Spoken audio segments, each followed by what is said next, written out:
Hey, salut à tous! Ce sont ceux qui pensent que l'univers de My Hero Academia est plus puissant que celui de One Punch Man. On compare pas des monstres qui t'explosent la moitié de la Terre à Shigaraki, putain. Tu racontes quoi, Emash, la meilleure manga Shigaraki foudroie n'importe quel monstre de One Punch Man? Ah ouais, bah envoie le fétichiste des mains face à Psychorochi, on verra qu'il retournera en position fétale pleurer dans la jupe de sa maman. Bon, si je vous dis de me citer un personnage de One Punch Man, il y a de fortes chances que vous me dites soit Saitama, soit Genos, soit Garo, soit Bang, soit Fubuki, soit Tatsumaki, ou encore Nick. Et j'ai fait genre que j'ai cité beaucoup de personnages alors qu'en fait j'aurais cité que 7. Si vous avez pensé à ces 7 là, sachez que vous mettez à la trappe beaucoup de personnages sous-cotés qui méritent leur place dans votre top 10. C'est de cela qu'on va parler aujourd'hui. Numéro 7, mes cavaliers, héros de classe S, il a tout pour lui. Il est beau gosse, il est puissant, il a des cheveux saillants. Mes cavaliers, il mérite plus votre attention que Genos. Déjà il est fort, très fort. Il aura potentiellement un arc dont il sera l'antagoniste final et en plus de ça, il se fait pas exploser à chaque fin de combat. C'était l'instant mauvaise foi. Avant qu'une horde de fangirls débarque, sachez que je trouve que Genos est un bon personnage avec un bon développement. Merci de votre compréhension.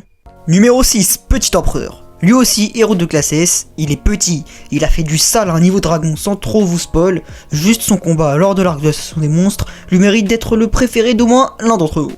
Numéro 5, Chien de Gardeman.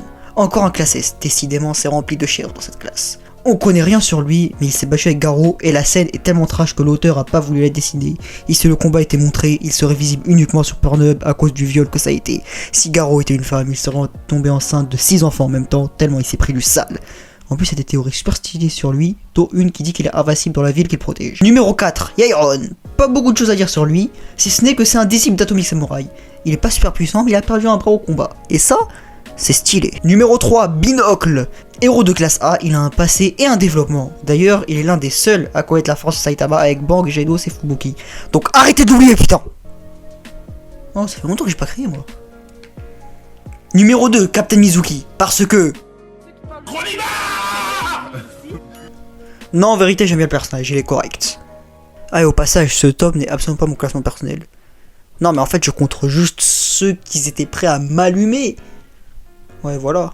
Suite. Et enfin, le numéro 1, Batman. On finit avec mon héros préféré de l'association des héros. Il fait partie de la Triforce de la Chèvre. Conclusion, Batman le GOAT. Donc voilà, c'est déjà fini. N'hésitez pas à liker et à vous abonner. Et sur ce, moi je taille.